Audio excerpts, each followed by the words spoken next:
The last time my mother asked about Diane, she already knew the answer. She just wanted to hear me say something kind about her anyway. That's who Margaret Calloway was.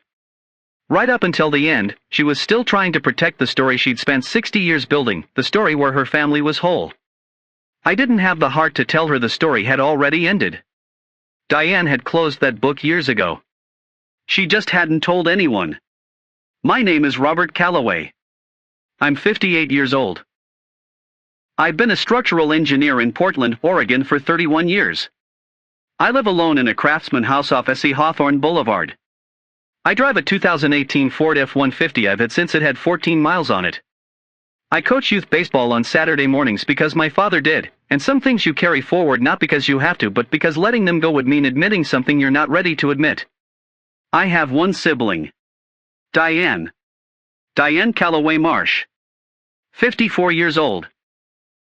She lives in Seattle, in a white-columned house on the eastern shore of Lake Washington that she and her husband Greg bought in 2014.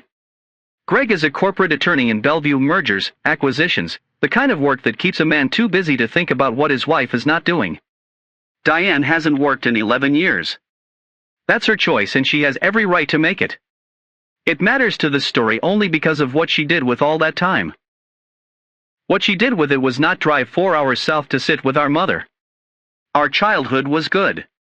I want to say that clearly because stories like this one can make everything sound like it was always broken, and it wasn't. My father Harold was an electrician who worked Clackamas County for 33 years. My mother was a school secretary at Boone's Ferry Elementary for 26 years. We grew up in a small ranch house on Damish Road in Wilsonville with an apple tree in the backyard and a kitchen table that was always full on Sundays. That table. I keep coming back to that table. Margaret Calloway, Maggie to everyone who knew her more than 5 minutes, was not a large woman. 5'2" in her good shoes. Silver hair. She never dyed, because she said she'd earned every thread and wasn't about to apologize for it. She laughed the way certain people laugh, like the sound came from somewhere deeper than the throat, from a place that genuinely found the world worth laughing at. She showed up for people. That was her whole operating system.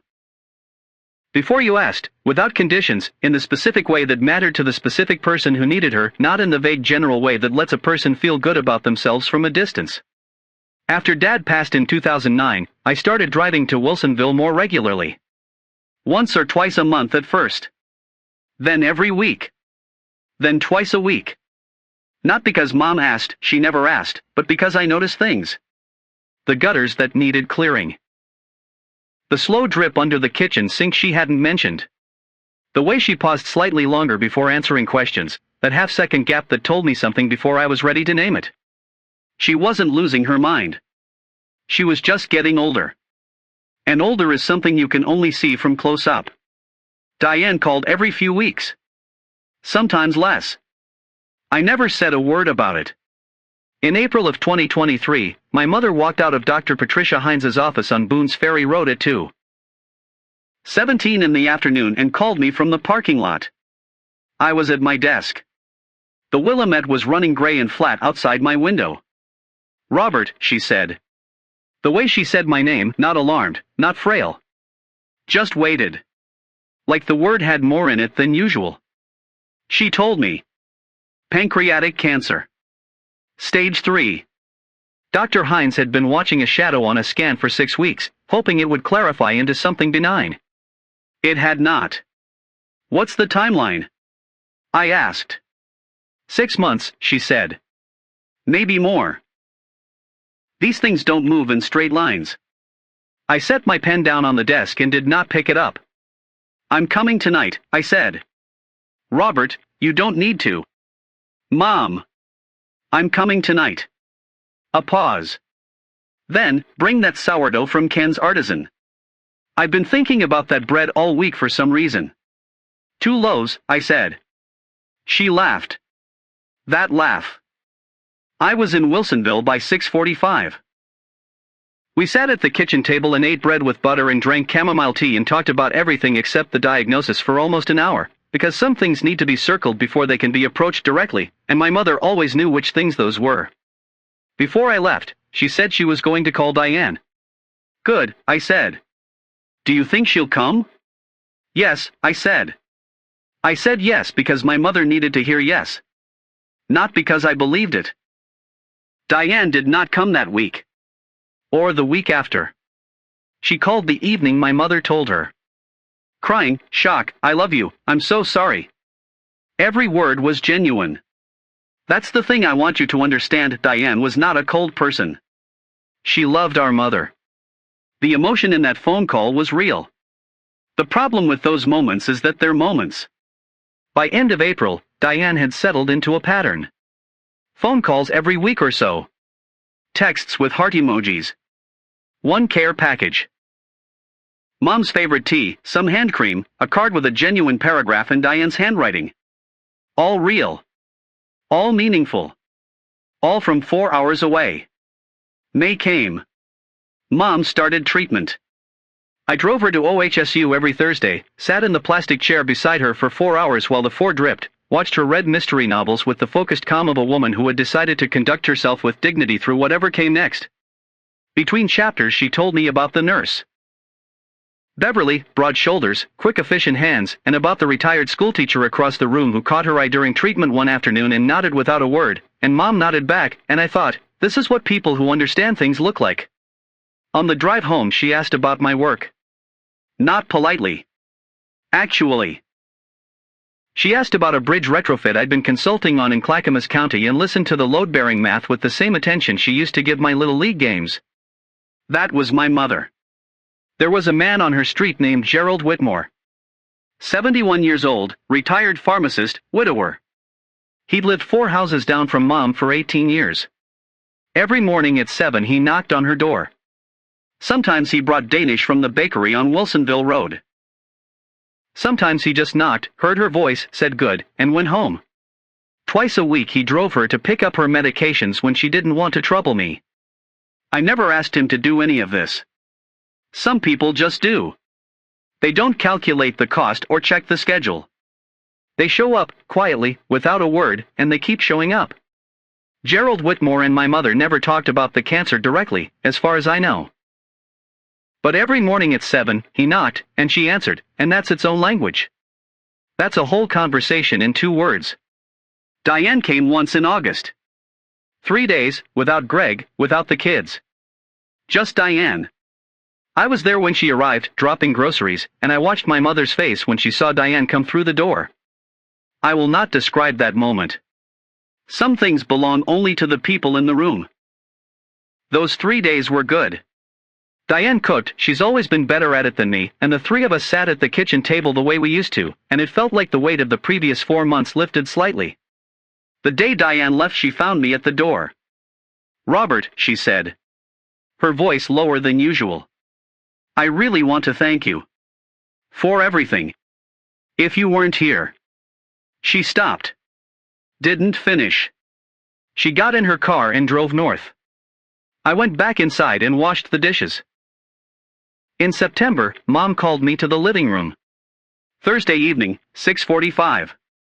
I'd been in the kitchen making chamomile tea beg in for exactly 4 minutes, because she'd told me once and I'd never forgotten when she called me in. She was sitting in the armchair by the window. The one that had always been hers.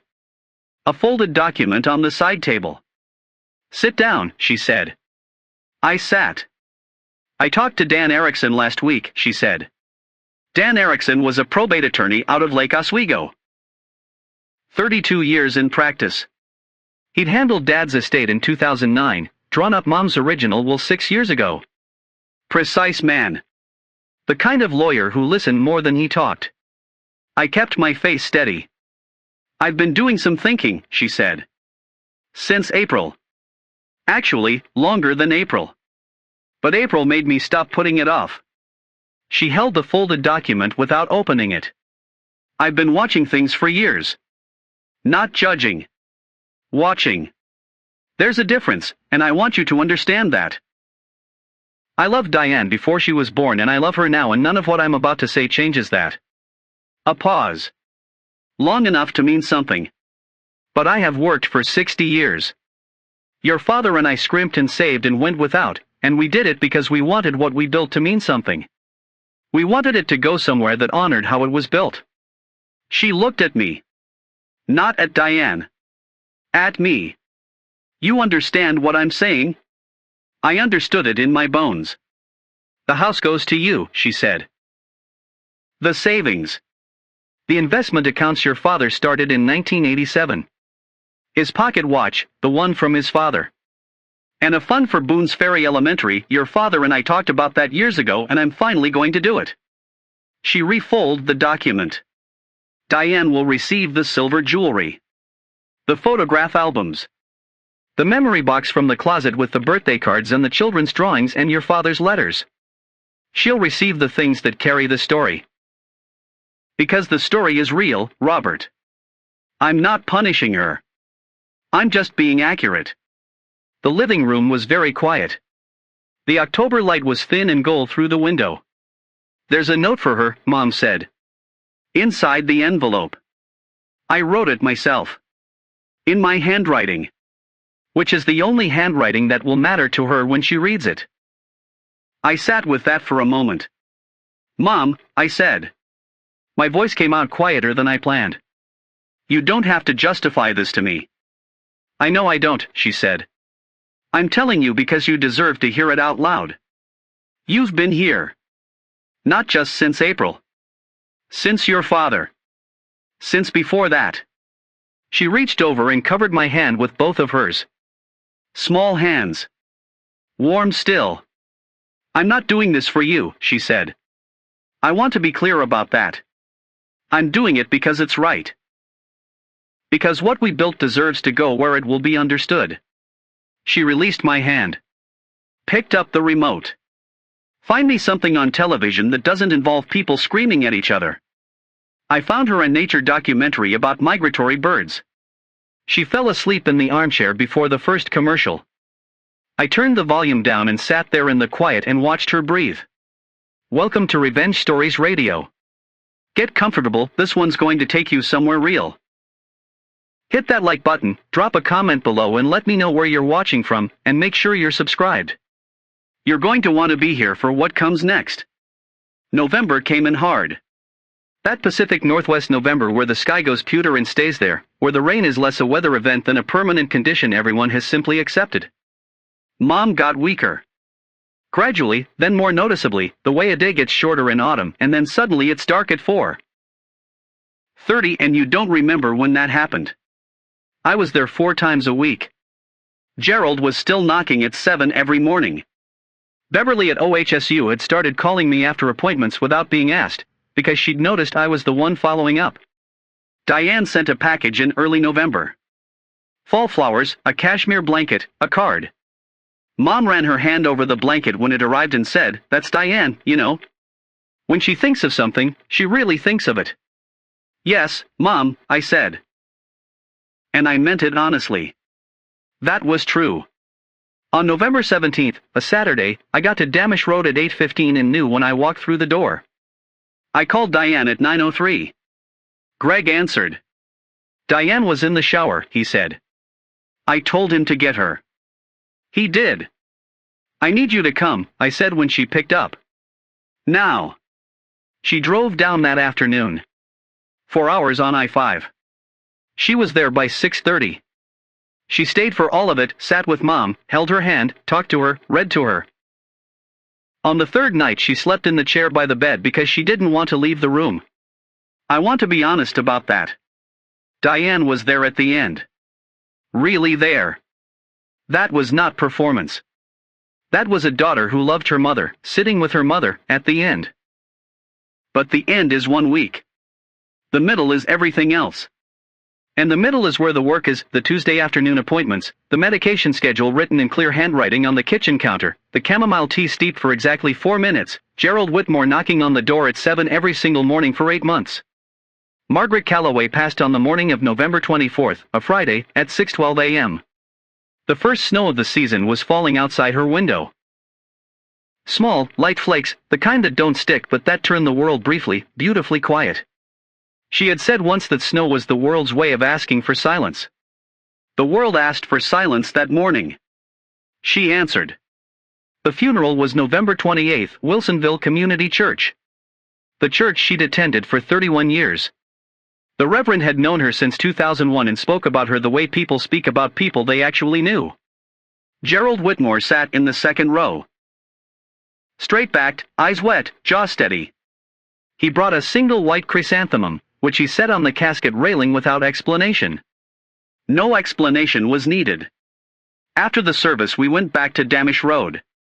Neighbors brought food. The kitchen table filled again. People came and went for 3 hours and every one of them had a story about my mother showing up for them, calling at the right moment, laughing in a way that made the room feel larger. Toward the end of the evening, when most guests had gone, Diane and I sat across from each other at that table. Dan Erickson called, she said. Her voice was measured. She was looking at the table when she said it. I know, I said. He said there are things to go over. The will. Yes. She looked up.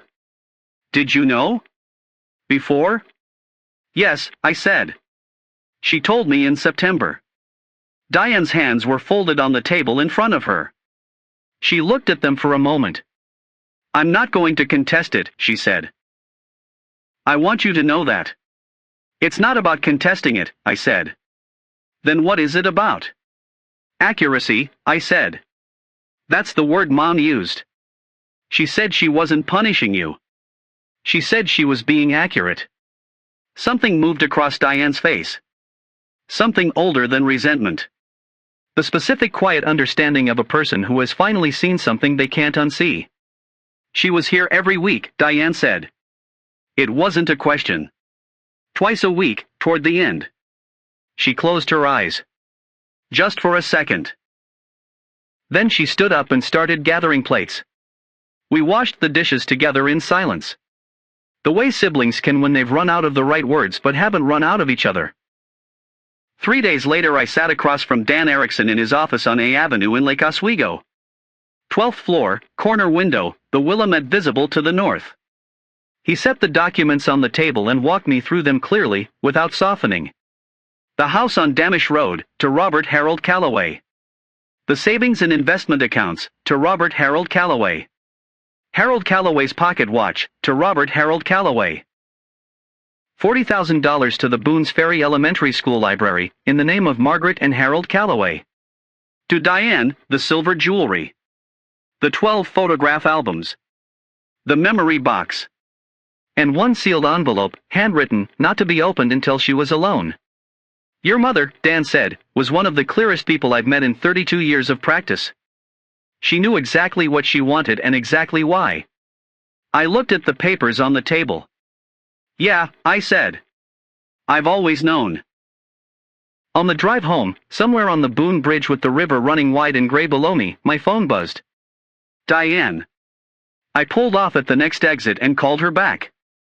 She picked up on the first ring. I want to understand, she said. I'm not calling to argue. I just need to understand. I looked out through the windshield at the gray Oregon afternoon. What do you want to understand? I said. Why she did it this way. I thought about the armchair by the window. The folded document. Mom's small warm hands covering mine. She told me, I said. In September. She said she wasn't punishing you. She said she was being accurate. Accurate. Diane repeated the word like she was testing its weight. Yes. A silence. Robert, I called every week. I was there at the end. I know. Then why? Diane. My voice was steady. She was sick for 8 months. I was there twice a week for 8 months. Gerald knocked on her door every morning for 8 months. Beverly at OHSU memorized her medication preferences. These are the people who were in the room. And I wasn't, she said. You were there at the end. That was real. I'm not taking that from you. But the middle.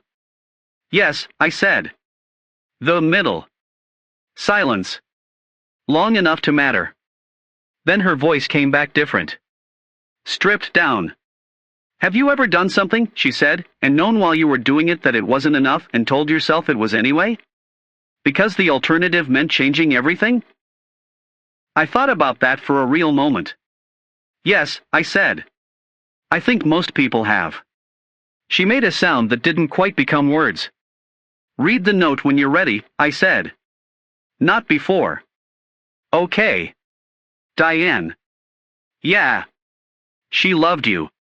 Past tense, present tense, same thing. That's not in question. I know, she said quietly. We stayed on the line for a few seconds without talking. Then I said, I'll call you next week. Okay, she said. I ended the call. Sat in the parking lot of a plaid pantry for a full minute. Then I pulled back onto the highway and drove home. In March of 2024, I sold the house on Damish Road. It was the right call. An empty house is a liability, not a legacy. I kept what I was supposed to keep. The pocket watch is in the drawer of my nightstand. The photograph albums are on the shelf in my office. From the proceeds I sent the library fund to the Wilsonville School District, Mom's amount, plus what I added.